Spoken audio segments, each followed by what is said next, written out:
Assalamualaikum warahmatullahi wabarakatuh. Anak-anak hebat kelas 5, Alhamdulillah hari ini bisa berjumpa lagi dengan Bu Anita pada pelajaran IPA.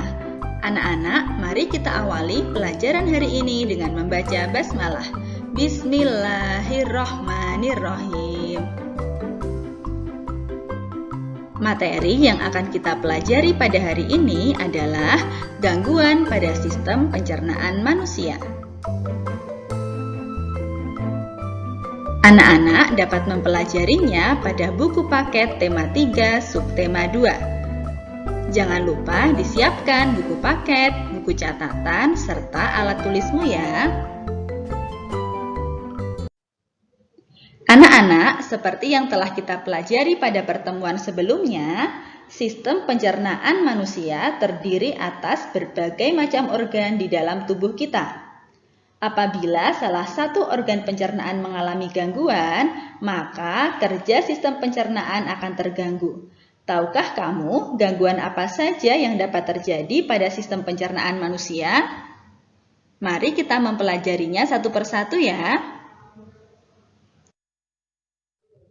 Yang pertama adalah MAG. MAG merupakan peradangan yang terjadi pada lambung. MAG disebabkan oleh aktivitas asam lambung yang mengikis dinding permukaan lambung karena tidak adanya makanan yang dicerna serta infeksi bakteri atau efek samping penggunaan obat. Gejalanya berupa rasa perih dan nyeri pada perut. Penyakit MAG dapat diatasi dengan makan secara teratur, hindari makanan pedas dan asam, serta mengonsumsi obat sesuai anjuran dokter.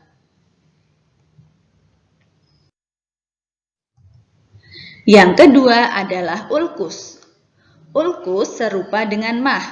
Ulkus merupakan peradangan dinding lambung yang lebih parah dan menimbulkan luka.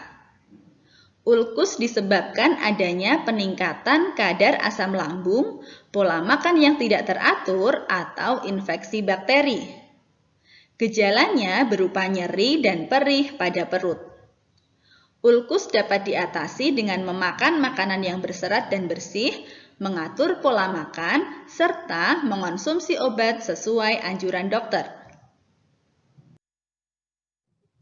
Selanjutnya yang ketiga adalah kolik. Kolik adalah gangguan sistem pencernaan yang menyerang usus atau lambung.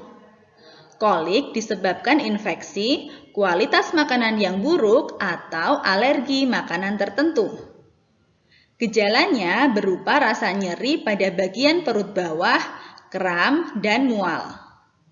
Kolik dapat diatasi dengan mengonsumsi makanan yang bersih dan meminum obat sesuai resep dokter. Yang keempat adalah sariawan. Sariawan merupakan gangguan berupa munculnya bercak putih pada dinding mulut dan gusi. Penyebabnya antara lain luka karena sikat gigi, luka karena tergigit, kekurangan vitamin C, atau infeksi oleh bakteri. Sariawan menimbulkan rasa perih dan tidak nyaman saat kita makan. Penyakit ini dapat diatasi dengan minum obat sariawan dan mengonsumsi makanan yang kaya akan vitamin C. Selanjutnya yang kelima adalah sakit gigi. Peradangan saraf gigi dapat menyebabkan sakit gigi. Peradangan ini disebabkan oleh pembusukan gigi, infeksi bakteri, atau kebersihan gigi yang tidak terjaga. Penderita sakit gigi biasanya merasakan pusing, nyeri, dan demam. Sakit gigi dapat diatasi dengan memeriksakannya ke dokter dan meminum obat sesuai anjuran dokter. Yang keenam adalah diare. Diare merupakan penyakit dengan gejala buang air terus-menerus yang fesesnya berupa cairan. Penyebabnya antara lain infeksi bakteri, tidak cocok terhadap makanan tertentu, atau alergi makanan. Penderita diare akan banyak kehilangan cairan tubuh. Hal tersebut dapat diatasi dengan minum larutan Oralit. Penderita diare juga harus segera ke dokter untuk mendapat penanganan yang tepat.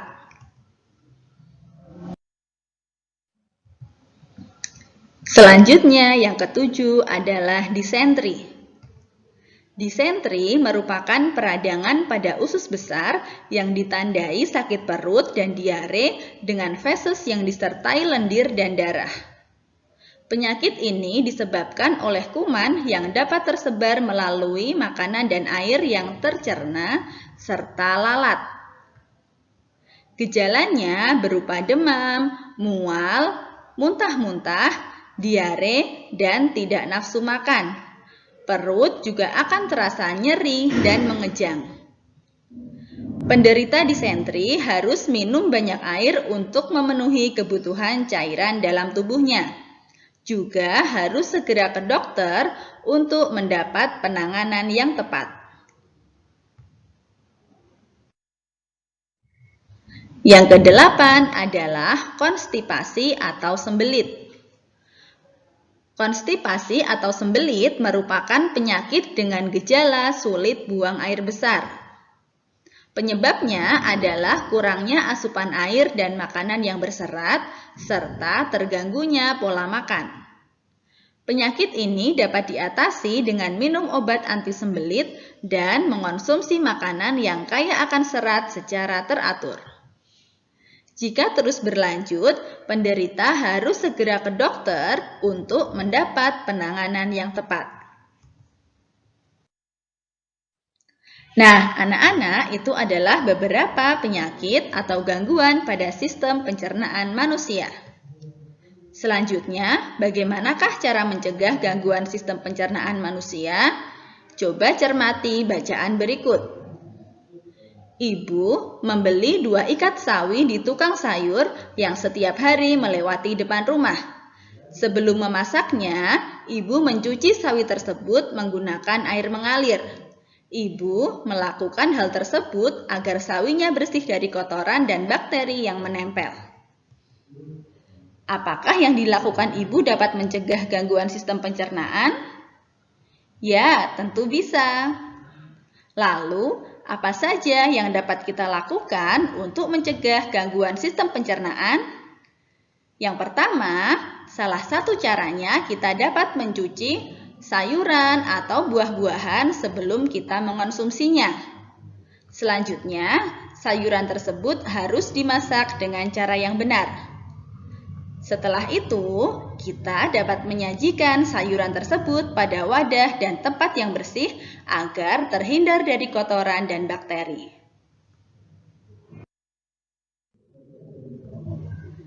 Lalu, apa saja penyebab gangguan pada sistem pencernaan manusia? Tahukah anak-anak bahwa sistem pencernaan dapat mengalami gangguan yang berasal dari luar maupun dari dalam tubuh? Oleh karena itu, kita harus mencegah beberapa kebiasaan buruk yang dapat menyebabkan gangguan tersebut. Apa saja? Yang pertama adalah membeli makanan di lingkungan yang kotor. Yang kedua, kurangnya mengonsumsi makanan yang berserat seperti buah dan sayur. Yang ketiga, pola makan yang tidak teratur dan menunda waktu makan. Selanjutnya, terlalu banyak mengonsumsi makanan yang mengandung gula juga dapat menyebabkan gangguan pada sistem pencernaan manusia. Baiklah anak-anak, demikian pelajaran kita pada hari ini. Terima kasih atas perhatiannya. Mari kita akhiri dengan membaca hamdalah. Alhamdulillahirabbil alamin. Sekian dari Bu Anita. Wassalamualaikum warahmatullahi wabarakatuh.